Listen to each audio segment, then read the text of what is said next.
The train whistle screamed through the December darkness like a wounded animal, and Deanna Thornton pressed her gloved hand against the frost-covered window, watching her breath cloud the glass as the last passenger besides herself stepped off at Cedar City, leaving her completely alone in the rattling car.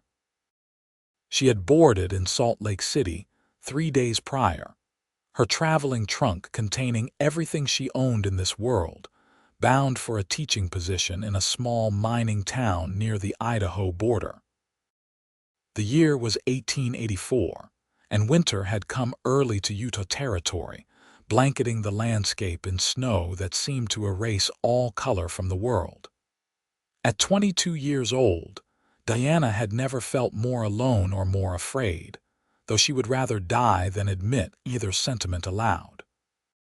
Her father had passed the previous spring, leaving debts that consumed their modest home in Boston. Her mother had remarried within 6 months, and her new husband made it abundantly clear that Diana's presence was neither required nor desired.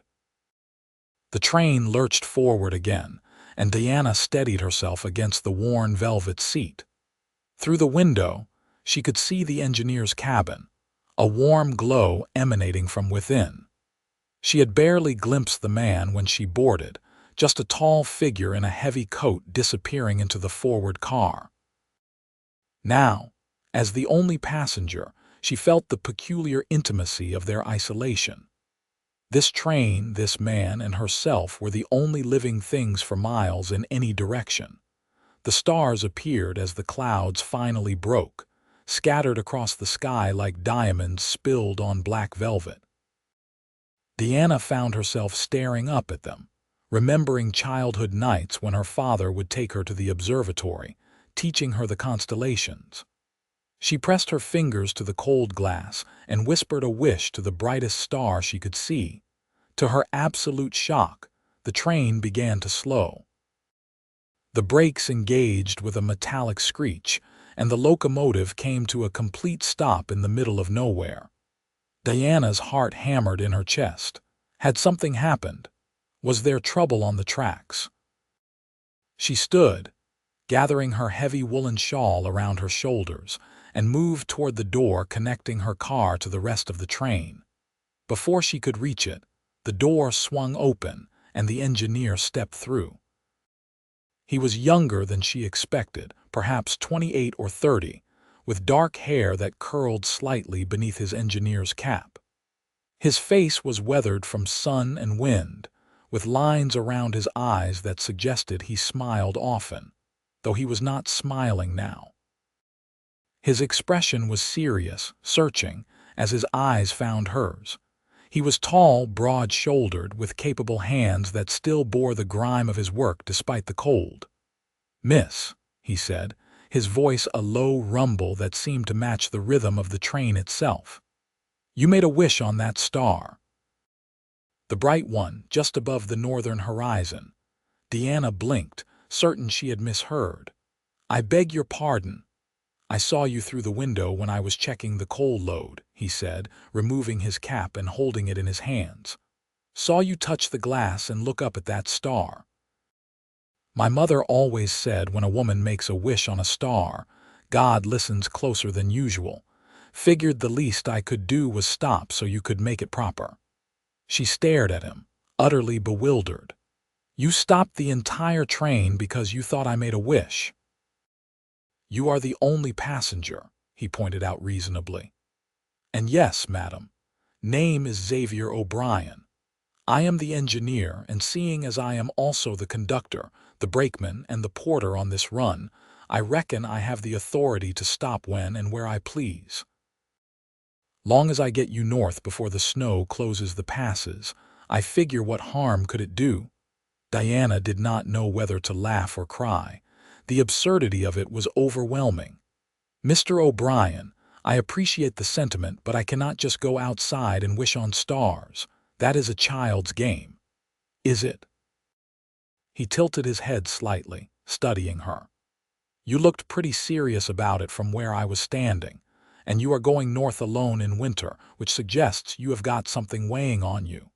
Sometimes a wish is the only thing that stands between a person and despair.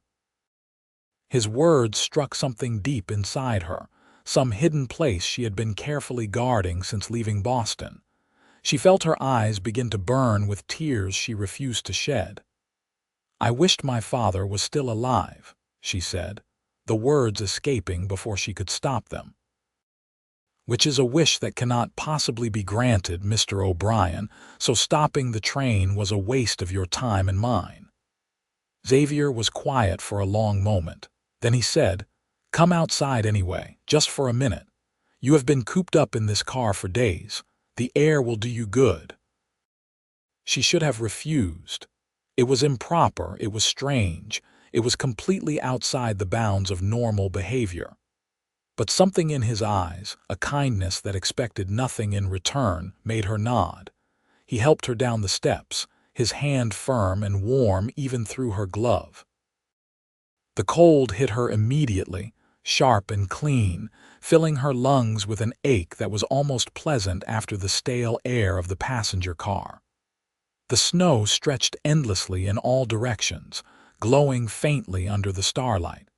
It was beautiful in a desolate way, this winter wilderness. "There," Xavier said, pointing upward. "Make another wish. A real one this time, something that might actually happen if the right circumstances fell into place." Diana looked up at the vast display above them. The sky seemed bigger here, wider, as if the earth had fallen away and left nothing but stars. She took a breath, feeling foolish and young and strangely hopeful all at once. "I wish," she said quietly, "to find a place where I belong." "That is a good wish," Xavier said. "Where are you headed?" "A town called Silver Creek. I have accepted a position as a schoolteacher there." He nodded slowly. "I know it. Rough place. Mining town. The men outnumber the women about 20-1, and most of them have forgotten what manners look like. You will have your work cut out for you." "I am not afraid of hard work," Diana said, though in truth, the description made her stomach clench with anxiety. "I believe that," Xavier said. He was looking at her with an expression she could not quite read. "How long have you been traveling?" "I left Boston 2 weeks ago." "The train to Omaha, then another to Denver, then the Union Pacific North. This is my last leg. Long journey for a woman alone." "I did not have much choice," she said, then regretted the bitterness in her voice. "I apologize. That was uncalled for. No apology needed. We all do what we must to survive." He stamped his feet against the cold. "I should get the train moving again before the boiler loses too much pressure, but I am glad you came out here. You looked like you needed to breathe."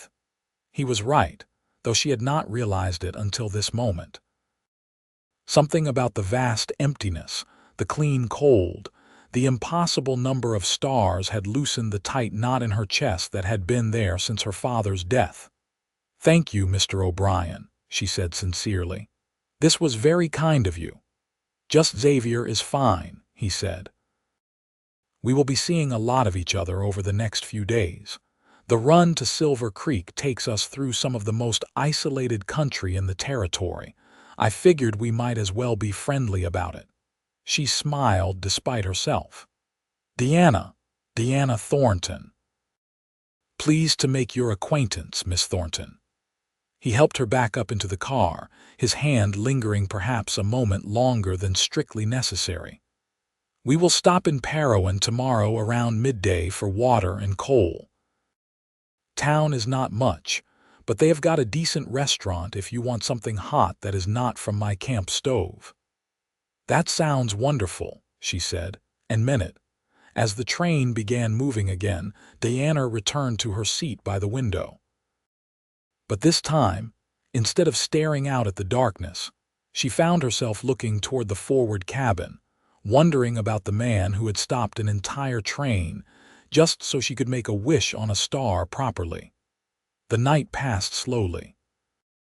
Diana dozed fitfully, her dreams full of stars and her father's voice and the steady rhythm of the train on the tracks.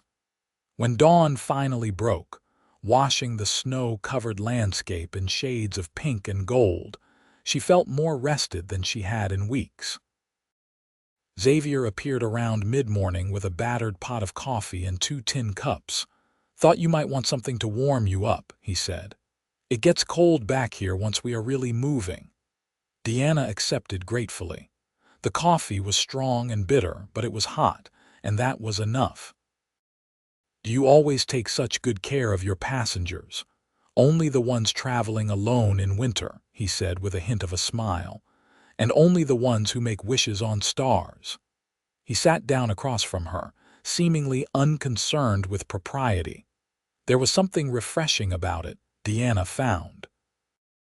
In Boston, a man would never have dared sit alone with an unmarried woman like this.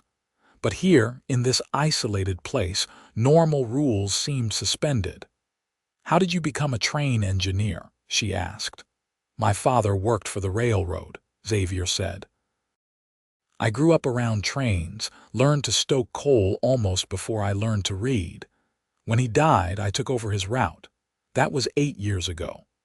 "I am sorry about your father." "Thank you. It gets easier with time, though I suppose you know that is both truth and lie at the same time." Deanna nodded, surprised by his understanding. "People keep telling me time will heal it, but it does not heal. It just becomes something you carry differently." "That is exactly right," Xavier said. He took a sip of his coffee, his eyes distant. "My father used to say that grief was like coal.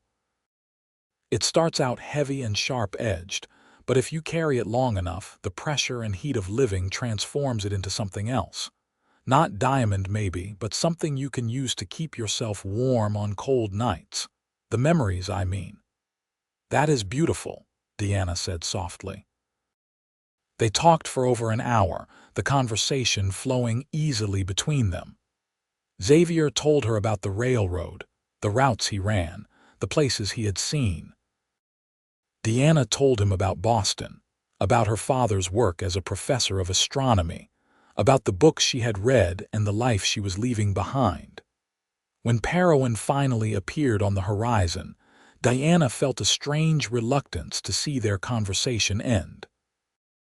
The town was small, just a few dozen buildings clustered around the railroad tracks, but it looked welcoming after days of wilderness. Xavier brought the train to a stop at the water tower and helped Deanna down. "Restaurant is just there," he said, pointing to a whitewashed building with a hand-painted sign. "I will need about an hour to take on water and coal. Will that give you enough time?" "Plenty," Deanna said. "Will you join me?" He looked surprised, then pleased. "I would like that very much." The restaurant was warm and smelled of frying bacon and fresh bread. The proprietress, a round woman with kind eyes, seated them near the stove and brought coffee without being asked. There were only a handful of other patrons, mostly men who glanced at Diana with curiosity before returning to their meals. "We do not get many ladies passing through this time of year," the proprietress said. "You are very brave to be traveling alone."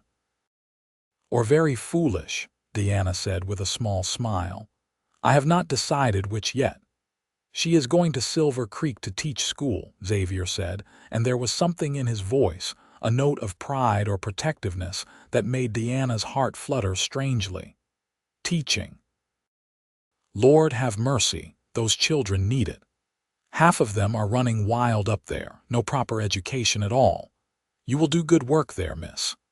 They ordered breakfast, and when it arrived, eggs and bacon and thick slices of bread with butter and jam, Deanna ate more than she had in days. The food was simple but delicious, and the warmth of the stove slowly seeped into her bones. "Can I ask you something?" Xavier said as they were finishing their meal. "Why teaching? Why come all this way for it?" Diana set down her fork carefully. "Because I need to work, and teaching is one of the few respectable options available to women. And because my father believed in education more than almost anything else. He used to say that knowledge was the only thing that could not be taken from you, the only wealth that mattered." I suppose I want to honor that. He sounds like he was a good man. He was the best man I have ever known, Deanna said, and was surprised to find she could say it without crying. Xavier reached across the table and covered her hand with his. It was a bold gesture, too familiar, but Deanna did not pull away. His hand was warm and calloused, marked with old scars and fresh burns from the work he did. He would be proud of you, Xavier said. Coming all this way, starting a new life, that takes real courage. I do not feel very courageous, Deanna admitted. Mostly I just feel scared. Being scared and doing it anyway is exactly what courage is. They held each other's gaze for a long moment, and Deanna felt something shift between them, some barrier falling away. It was too soon, too fast, too complicated. She barely knew this man, but her heart did not seem to care about logic or propriety or any of the rules she had been raised to follow. The door to the restaurant banged open, bringing a gust of cold air and 3 rough-looking men. They were dressed in heavy coats and worn boots, their faces red from cold and probably whiskey. They spotted Deanna immediately, and their interest was immediate and unwelcome. "Well now," one of them said, a tall man with a scarred face and missing teeth. "What do we have here? A real lady, boys." "When is the last time we saw one of those?" Xavier's hand tightened on Deanna's, and she saw his jaw set in a hard line. But his voice when he spoke was calm, almost pleasant. "Gentlemen, the lady is with me." "Is she now?" The scarred man took a step closer. "Does not look like much of a claim to me. No ring, no announcement. Maybe the lady would like better company." "The lady would not," Deanna said sharply, finding her voice. "Please leave us alone." The man laughed, a sound without humor. "Got some spirit, I like that in a woman." Xavier stood, and Deanna was struck again by how tall he was, how solid. He did not make any threatening moves, but there was something in his stance that spoke of capability, of a man who knew how to handle himself. "You are going to turn around and walk out that door," Xavier said, still in that deceptively calm voice. "And you are going to do it right now, before this becomes something nobody wants." "That a threat, railroad man. It is a fact." The proprietress appeared from the kitchen with a shotgun, not pointing it at anyone but making its presence abundantly clear. "I think you boys best be moving along. You are disturbing my customers." The scarred man looked between Xavier, the shotgun, and Deanna. Whatever he saw in Xavier's eyes made him reconsider. "Come on," he said to his companions. "Place smells like burnt grease anyway." They left, and the tension in the room slowly dissipated. Xavier sat back down, though Deanna could see his hands were still clenched into fists. "I apologize for that," the proprietress said. "Those boys have been drinking since dawn. They know better than to cause trouble here." "It is not your fault," Deanna said, though her heart was still racing. "Thank you for intervening." "Are you all right?" Xavier asked, his voice tight with concern. "I am fine," Deanna said, though in truth, the encounter had shaken her. Was this what her new life would be like? Constant, unwanted attention from rough men who saw her as an oddity or a prize. Xavier seemed to read her thoughts. "It is not always like that," he said quietly. "Most folks out here are decent, but there are always a few who forget how to behave. You will need to be careful in Silver Creek." "I am beginning to wonder if I have made a terrible mistake," Deanna admitted. "You have not," Xavier said firmly. "You are stronger than you think. And you are not alone. I run this route twice a month. If you ever need anything, you can get word to me through the station master." The simple offer of help freely given made Diana's eyes burn with unshed tears. "Why are you being so kind to me? You do not even know me." Xavier was quiet for a moment, considering his words.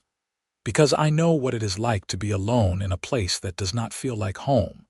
Because my mother would rise from her grave and box my ears if I did not help a lady in need. And because there is something about you, Deanna Thornton, that makes me want to be a better man than I was yesterday."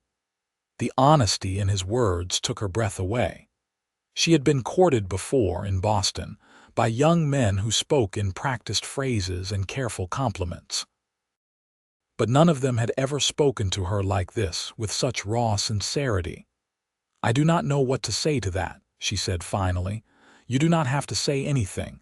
Just know that you have got a friend on this railroad if you want one." "I do want one," Deanna said. "Very much." They finished their meal in companionable silence, and when Xavier paid the bill, Deanna did not protest. They walked back to the train together, the cold air sharp against their faces. As Xavier helped her back into the passenger car, his hands lingered on her waist.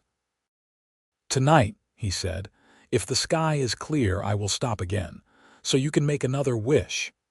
You do not have to do that, I know, but I want to." That night, true to his word, Xavier stopped the train under a sky so full of stars it seemed impossible to count them all.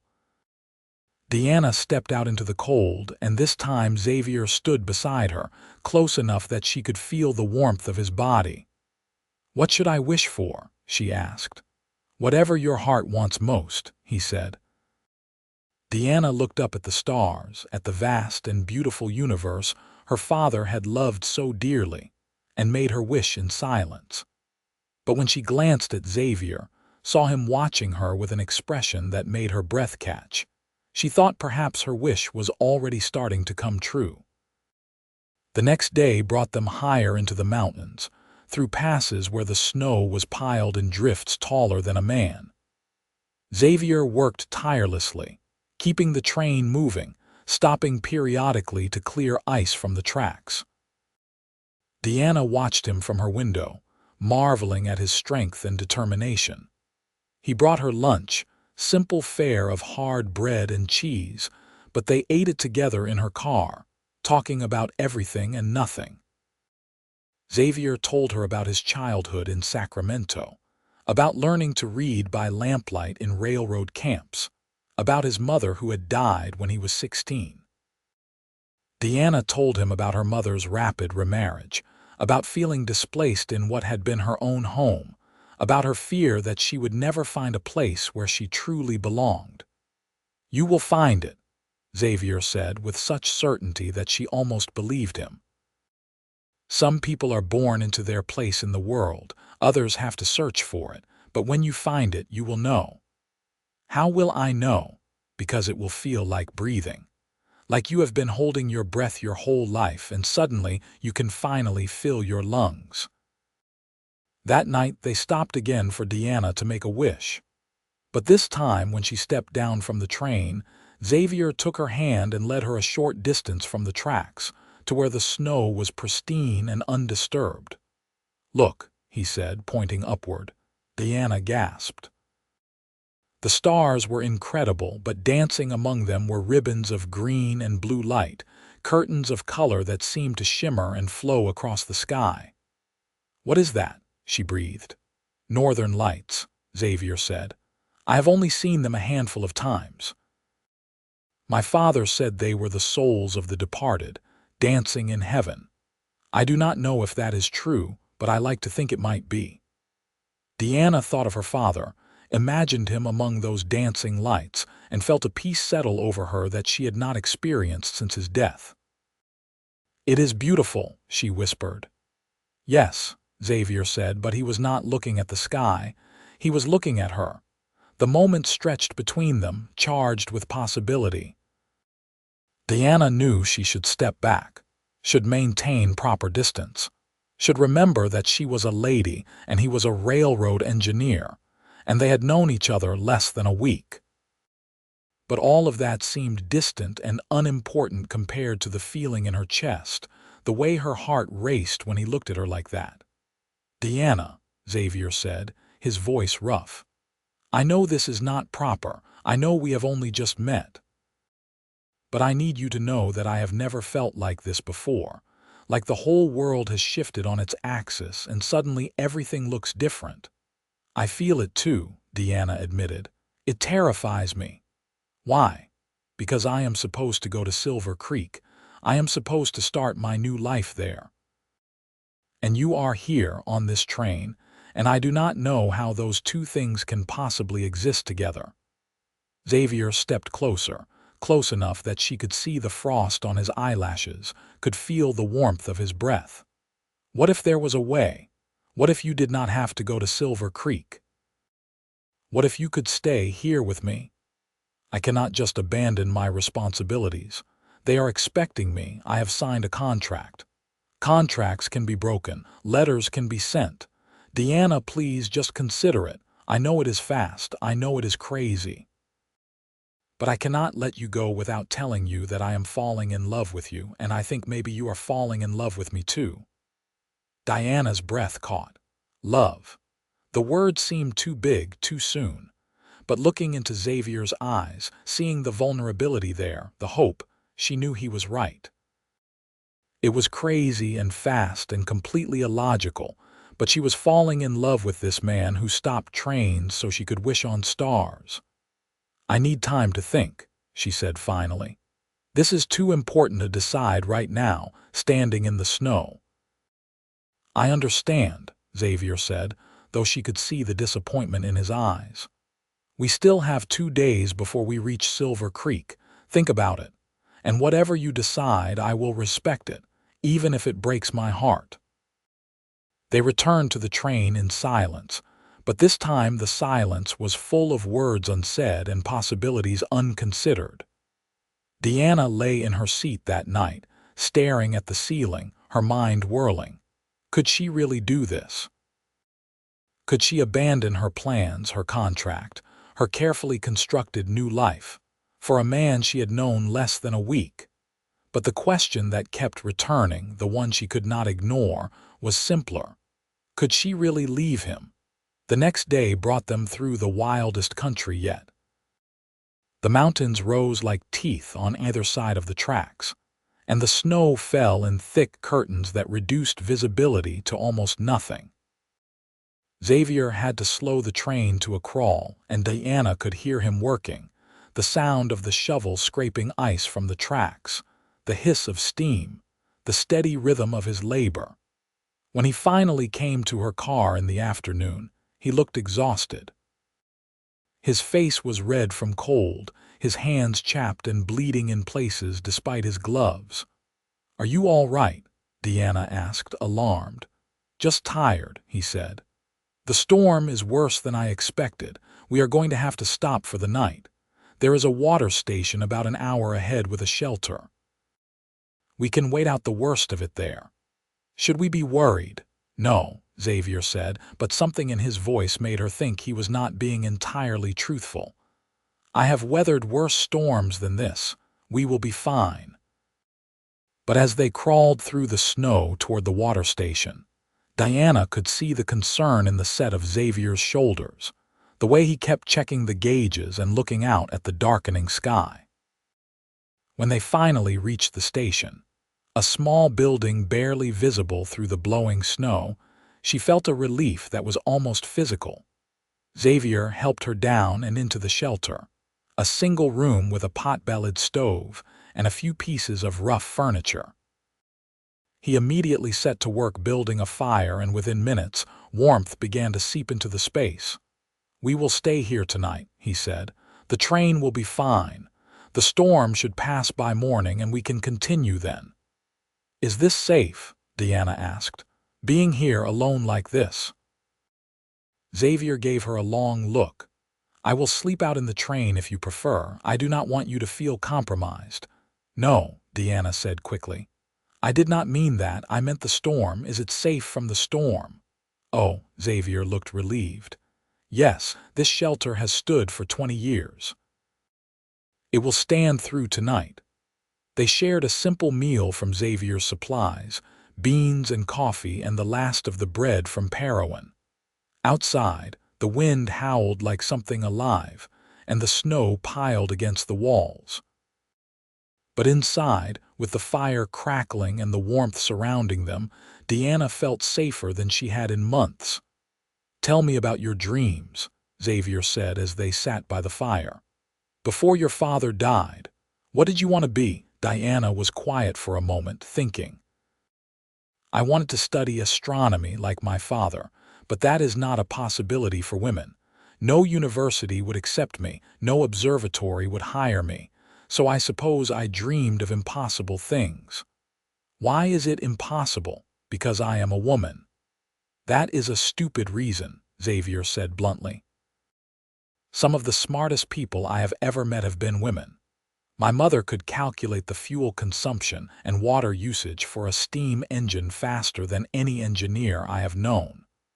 The world is a poorer place because it refuses to let women use their minds." Deanna felt a warmth in her chest that had nothing to do with the fire. "You are a remarkable man, Xavier O'Brien." "I am a simple man who believes in fairness," he said, "and I think you would have made a brilliant astronomer." "Would have," Deanna echoed, past tense. "It does not have to be." "You could still study. You could still learn. Maybe you could not do it in a university, but there are books, journals, observations you could make on your own. Your father taught you the foundations. You could build on them." "What would be the point? I could never publish under my own name. No one would take me seriously. So publish under a man's name, or publish anonymously, or do not publish at all and just learn for the sake of learning. Deanna, you do not need anyone's permission to pursue knowledge. That is what your father meant when he said it was the only wealth that mattered. Because it is yours, regardless of what the world thinks." Deanna felt tears prick her eyes. "How do you understand this so clearly?" "Because I have spent my whole life watching talented people get dismissed because of things they cannot control. Their gender, their background, the color of their skin. And I have spent my whole life thinking it is the stupidest waste I have ever seen." He reached out and took her hand, and Diana let him, marveling at how natural it felt, how right. "If you stay with me," Xavier said quietly, "I will support your studies. We could build a life together where you could be both wife and scholar. It would not be easy, we would not have much money. But I promise you, Diana, I would never ask you to make yourself smaller to fit into my life." "Xavier, I know, it is too fast, we barely know each other, but I have never been more certain of anything in my life. I love you. I love your mind, your courage, your kindness. I love the way you look at the stars like they hold all the answers. I love the sound of your voice and the way you do not back down when rough men try to intimidate you. I love everything about you, and I cannot imagine letting you walk out of my life in 2 days." Diana was crying now, tears streaming down her face. "I love you too," she whispered. "God help me, I do. I thought I was crazy, thought it was impossible to feel this way so quickly. But I do. I love you." Xavier pulled her into his arms, and Diana went willingly, burying her face in his chest. He smelled of coal smoke and soap and something else, something fundamentally him, and she breathed it in like it was air itself. "Stay with me," he said into her hair. "Please. We will send a telegram to Silver Creek, explain that you cannot come. We will figure everything else out together." "Where would we go? Where would we live?" "I have a house in Ogden," Xavier said. "Small, but it is mine, free and clear. I work the northern route, so I am home every few days. It is not a grand life, but it is steady and it is honest, and it could be ours." Diana pulled back to look at him, this man who had appeared in her life like a miracle, who stopped trains for wishes and spoke of her dreams like they mattered. The decision, when it came, was easier than she expected. "Yes," she said. "Yes, I will stay with you." The kiss that followed was soft and sweet and full of promise. Xavier held her like she was something precious, something that might break if he was not careful. Diana had been kissed before, chased pecks from proper Boston boys, but nothing like this. nothing that made her feel like she was falling and flying at the same time. They spent the night by the fire, talking about their future, making plans. They would marry as soon as they reached Ogden, Xavier said. He knew a minister who would perform the ceremony. They would send word to Silver Creek, and Deanna would help Xavier find a replacement teacher so the children would not suffer. She would set up her astronomical equipment in their home, and Xavier would help her build an observation platform on the roof. "We will have to be careful with money," Xavier warned. "Railroad pay is not much." "I do not need much," Deanna said. "Just you and a clear sky and a chance to live a life that feels true." "You will have all of that," Xavier promised. "I swear it." When morning came, the storm had passed, leaving the world transformed. The snow was fresh and clean, sparkling in the sunlight like a field of diamonds. Xavier went to check the train while Deanna tidied the shelter, her heart singing with a happiness she had never imagined possible. The journey to Ogden took another 2 days, but they passed in a blur of conversation and stolen kisses and plans for the future. Xavier taught Diana to stoke the coal furnace, and she stood with him in the engine cabin, feeling the power of the machine beneath her feet. She taught him the names of the constellations, and they stood together under the night sky, making wishes they both knew would come true. When they finally pulled into Ogden Station, Diana felt like she was arriving home, even though she had never been there before. Xavier's house was exactly as he described, small and simple, but clean and well kept. It sat on a hill overlooking the valley with a view of the mountains that took Diana's breath away. "What do you think?" Xavier asked nervously. "I know it is not much compared to what you are used to." "It is perfect," Deanna said honestly. "Absolutely perfect." They were married 3 days later by a minister who asked no questions and wished them well. Deanna wore a simple dress of blue wool that she had bought in town, and Xavier wore his best suit, slightly worn but clean and pressed.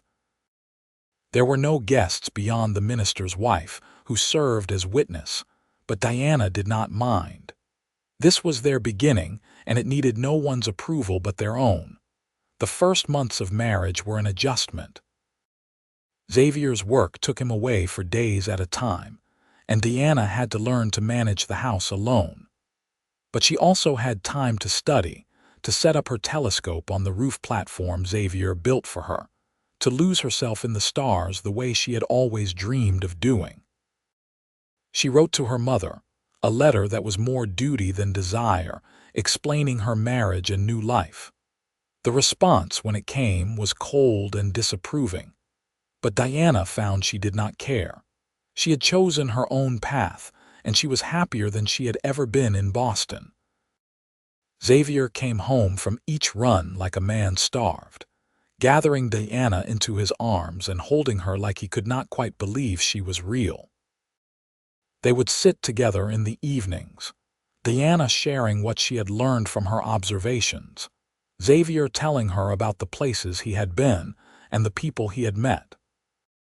Their life was simple but rich, full of love and laughter, and the kind of contentment Diana had thought was only possible in stories. In the spring, Diana discovered she was expecting a child. Xavier was ecstatic, already planning how he would adjust his schedule to be home more, how they would convert the small spare room into a nursery. Diana was terrified and thrilled in equal measure, wondering how she would balance motherhood with her studies, if she would lose herself in the demands of caring for an infant. But Xavier, true to his word, never asked her to choose. He hired a local girl to help with the housework and the baby when he was away. He encouraged Diana to continue her observations, even on nights when she was exhausted from feeding and rocking their son. Because yes, their firstborn was a boy, Jonathan Xavier O'Brien, born on a clear October night when the stars were so bright Diana could see them from her bed. Jonathan had his father's dark hair and his mother's sharp eyes, and from the beginning, he seemed fascinated by the world around him. Deanna would hold him on the observation platform, showing him the stars, telling him the same stories her father had told her. Xavier would join them when he was home, and they would stand together as a family, connected by love and wonder and the vast beauty of the universe. The years passed quickly. Jonathan grew into a bright, curious boy who loved both trains and stars with equal passion. Diana continued her studies, corresponding with astronomers across the country under a male pseudonym. Some of her observations were published in journals, and though she could not claim public credit, she knew her work was contributing to the field she loved. That was enough. Xavier worked his way up in the railroad company, eventually becoming a route supervisor with better pay and more regular hours. They moved to a larger house, still in Ogden, with enough room for Jonathan and his new baby sister, Elena Rose, who was born 3 years after her brother. Deanna sometimes thought about the path she had not taken, the teaching position in Silver Creek that had been filled by another woman. She wondered how different her life would have been, how much smaller, how much lonelier. She thanked God and the stars and the random chance that had put her on Xavier's train that winter night, because everything good in her life, everything true and beautiful, had started with a wish on a star and a man who cared enough to stop an entire train so she could make it properly. On their 10th anniversary, Xavier came home from work with a mysterious package. Deanna opened it to find a brass telescope, far finer than the one she had been using, with a plaque engraved on the base. For Diana O'Brien, whose vision extends beyond the stars. With love, Xavier. I cannot accept this, Deanna said, though she was already running her hands over the smooth metal, imagining the views it would provide. This must have cost a fortune. You are worth a fortune, Xavier said simply. Besides, I have been saving for years. I wanted you to have the best equipment available. Your work deserves it. That night, they set up the new telescope together, and Deanna peered through it at the heavens with Xavier's arms around her waist. The stars were clearer than she had ever seen them, clusters and nebulae revealing themselves in stunning detail. Make a wish, Xavier said softly. Diana laughed. I do not need to wish for anything. I have everything I want right here. Then wish for someone else. Wish for our children, or for the future, or for the people who do not have what we have. So Deanna looked up at the stars and wished for all the lonely people in the world to find what she had found. Love that was patient and kind and true. Love that stopped trains and built observation platforms and saw you for exactly who you were, without asking you to be anything else. The children grew, and Diana's work grew with them. She published a paper on variable stars that was well received, though it appeared under the name D.X. Thompson, a combination of her maiden name and her initials.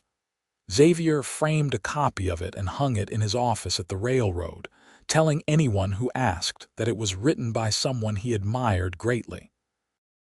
Jonathan decided to become an engineer like his father, and Elena wanted to study medicine. Deanna and Xavier supported both dreams, saving what they could to send them to proper schools. They knew their children would have opportunities they had not, doors that would open more easily, paths that would be less hard. That was how it should be, they agreed. Each generation reaching a little further, climbing a little higher. On the night of Diana's 40th birthday, Xavier took her back to the stretch of track where they had first stopped for her to make a wish. He had arranged it with the current engineer, and they stood together in the snow under a sky full of stars, just as they had 20 years before. Do you remember what you wished for that first night? Xavier asked. I wished to find a place where I belonged, Deanna said, and I did, with you. And the second night, I wished for whatever my heart wanted most, which was also you, though I did not quite know it yet." Xavier smiled, that same smile that had made her fall in love with him all those years ago. "I wished too that night. Want to know what I wished for? Tell me."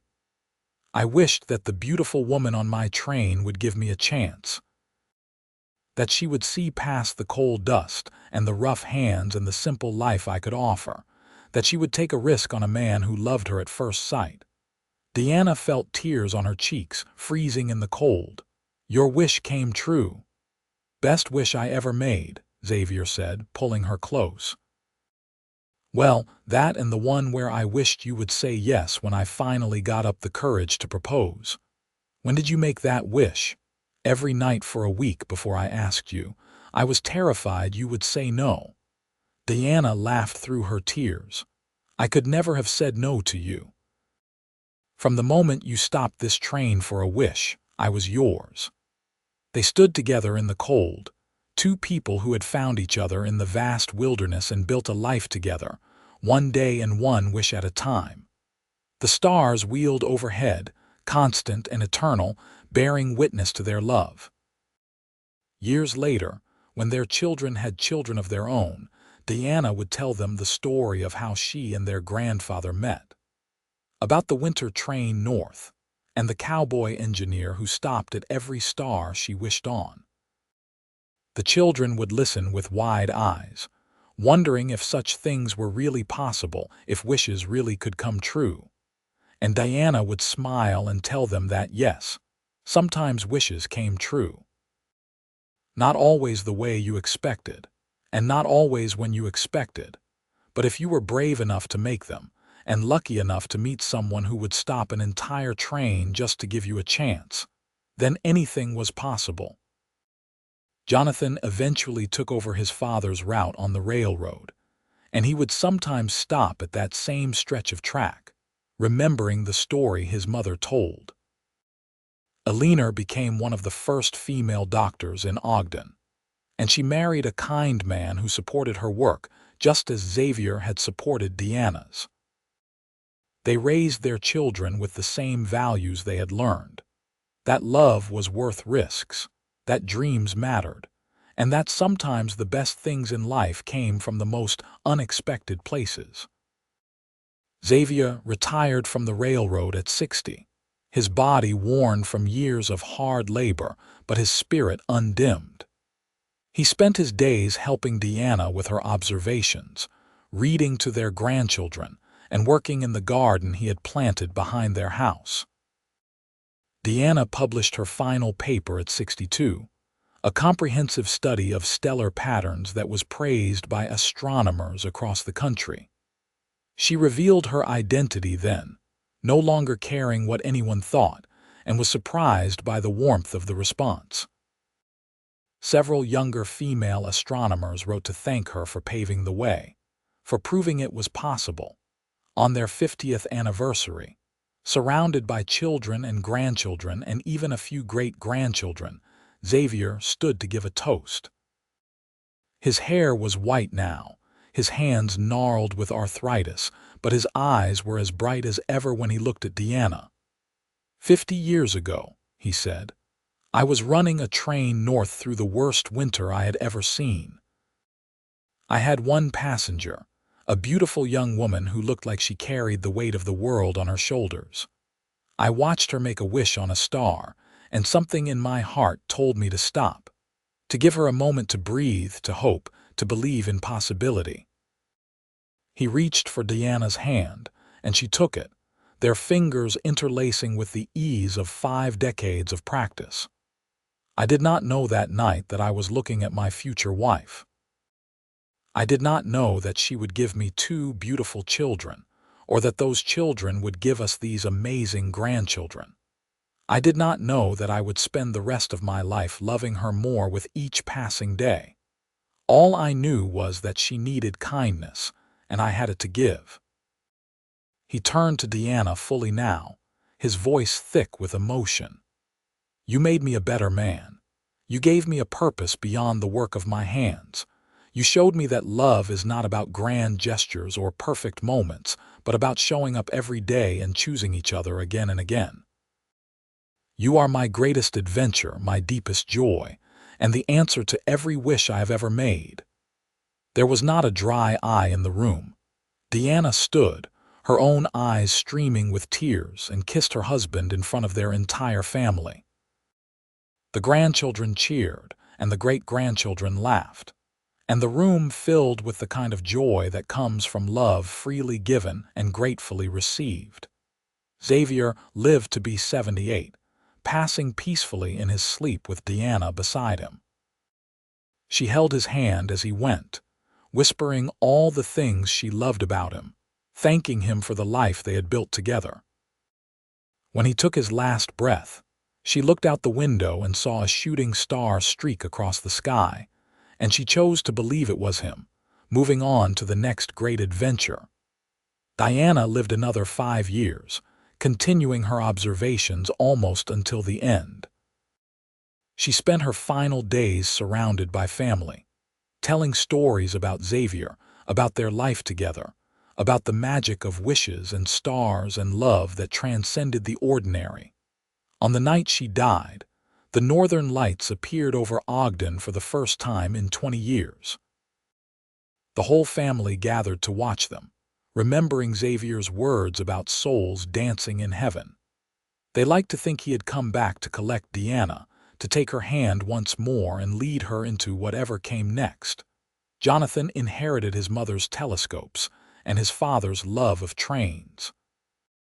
Eleanor inherited her mother's sharp mind and her father's kind heart. And all the grandchildren and great-grandchildren inherited the story, the legend of the winter train north and the cowboy engineer who stopped at every star. The story became part of family lore, told and retold at gatherings and holidays. It became a reminder that love could be found in the most unexpected places, that wishes mattered, that kindness was never wasted. It became a beacon of hope for the young people in the family who wondered if they would ever find what Deanna and Xavier had found. And sometimes, late at night, when the stars were particularly bright, the descendants of Deanna and Xavier would look up at the sky and make wishes of their own. For love, for purpose, for a place to belong. And they would remember that it all started with one woman on a train, one man willing to stop, and the infinite possibilities contained in a single moment of kindness. The house in Ogden, where Deanna and Xavier had raised their family, was preserved by their children and grandchildren. The observation platform on the roof remained, and sometimes on clear nights, family members would climb up there with the old telescopes and look at the stars, feeling the presence of their ancestors in the quiet beauty of the night sky. The railroad still ran through Utah, though the route had changed and the trains were different now. But sometimes, conductors on the northern route would slow down when they passed that particular stretch of track, the place where Xavier O'Brien had first stopped for Deanna Thornton. They would think about the story, about the power of love and wishes and taking chances on impossible things. Because some stories are too good to fade away. Some love stories echo through generations, inspiring and encouraging and reminding people that magic exists, if you are only brave enough to believe in it. Deanna and Xavier's story was one of those, a testament to the idea that the best things in life often come when you are willing to take a risk, to stop the train, to make a wish on a star and hope that somewhere, someone is listening. And in the end, that is what they left behind. Not wealth or fame or grand achievements recognized by the world, but a legacy of love that touched everyone who knew them. A family that understood the value of kindness, the importance of supporting each other's dreams, and the eternal truth that home is not a place but a person. And that person is the one who stops the train so you can wish on stars.